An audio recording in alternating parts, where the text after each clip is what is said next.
So far in this course, most of our theory and techniques of solving differential equations has relied on the functions involved being continuous. However, for some applications, we may have discontinuous functions involved, so we'll need different techniques for solving such differential equations. The method that we will learn in this class to solve such differential equations is the method of Laplace transforms.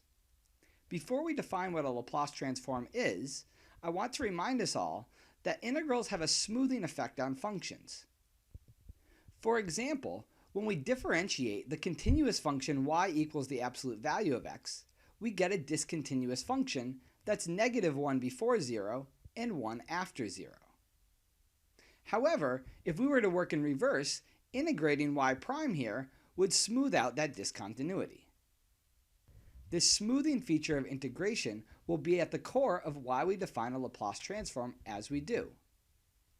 I also want to note that while the motivation for Laplace transforms is to be able to solve differential equations involving discontinuous functions, it can also be used to solve many differential equations involving continuous functions as well.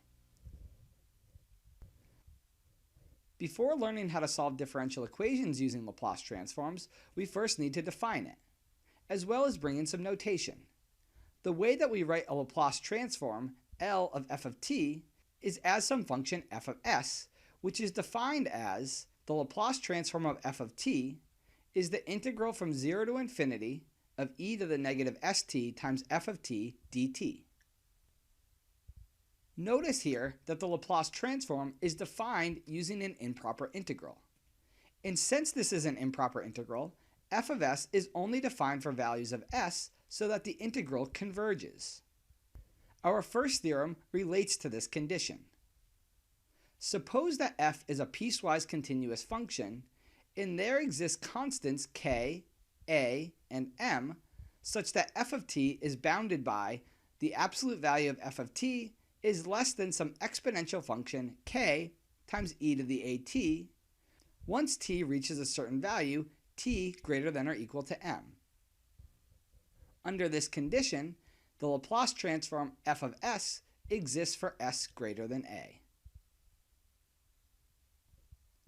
To prove this, we must show that the integral defining f of s converges for s greater than a.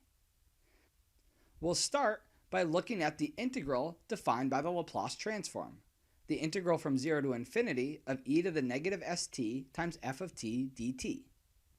Since we only know that f of t is bounded by an exponential for t bigger than m, we'll split our integral up from 0 to m and from m to infinity. Since the integral from 0 to m is over a finite range, we know that integral itself is finite, and we don't need to worry about convergence here. For the integral from m to infinity of e to the negative st times f of t dt, we know that f of t is bound by k times e to the at. So this integral is bound by the integral from m to infinity of e to the negative st times k times e to the at dt. Working with this integral, and the fact that for s bigger than a, we have that a minus s is less than 0, we can conclude that the integral from m to infinity of e to the negative st times k e to the at dt can be simplified as k times the integral from m to infinity of e to the a minus st dt, which converges since a minus s is less than 0.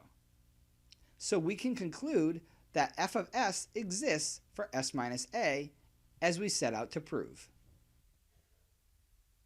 In the coming videos, we'll compute the Laplace transform of functions that often come up in the differential equations that we study. Once we understand the Laplace transform of several functions, we can begin to look at solving differential equations using these Laplace transforms.